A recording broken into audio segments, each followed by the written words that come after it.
And then what I didn't know is that by then my best mate Frank, he started to dabble with the ice, with the methamphetamine. So, and that probably started before maybe a year, maybe 6 months, a year or two before I found out. Because I didn't know. Because I remember I made a pact with him saying, look, we can't do methamphetamine. I didn't want to do it when I was doing the pills and the coke. Like I had no interest in it. But for a time, I actually resisted the urge to, or the attempt, or the urge to want to try it. You know what I mean?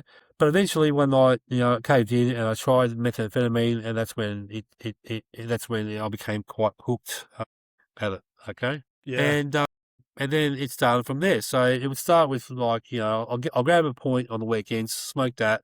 That will last me until the next day, and I would sleep. Right, that went on. That went on, and by then I had moved out, had my own place. I was working. I was paying my way. I was doing I was functioning.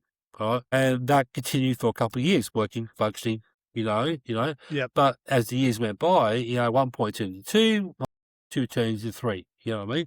So Mm. by roughly about the 6th year of using methamphetamine, like I was literally staying awake for nearly, instead of staying awake for maybe for a day, I was staying awake for 2, even after Yes. when I stopped using meth.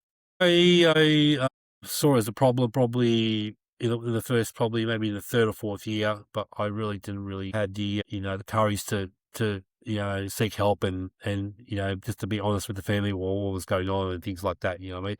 They all thought that I could handle my drugs, and that was the case for 10 years. You know what I mean? Yeah. I could handle my drugs. You know what I mean? But it changed when I stopped going out. You know what I mean? It changed. Everything changed. Like we stopped going to the coffee shop. I stopped going to the coffee shop. It was just, it was a complete change. I saw the change when the time was with my best mate, because he was not only just using, he was actually dealing with it.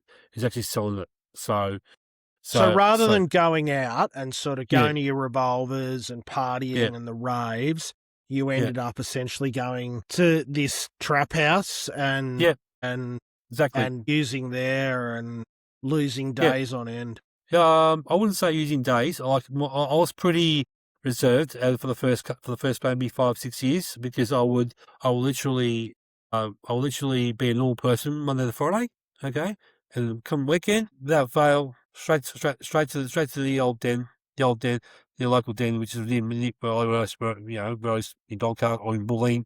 I used to go down Yep. there, and I would go down there, get myself sorted, and then. That would be it for the weekend. You know what I mean? That would be every weekend. Okay, it started to change a little bit, because by about 6th, 7th year, my body started to really sort of like the stuff was taking toll on my body, and that's when kind of I started to degrade. Up until probably towards maybe, because I was using meth up until I was like 37 years old. So I started in my early 30s, and we wrapped it up about 37.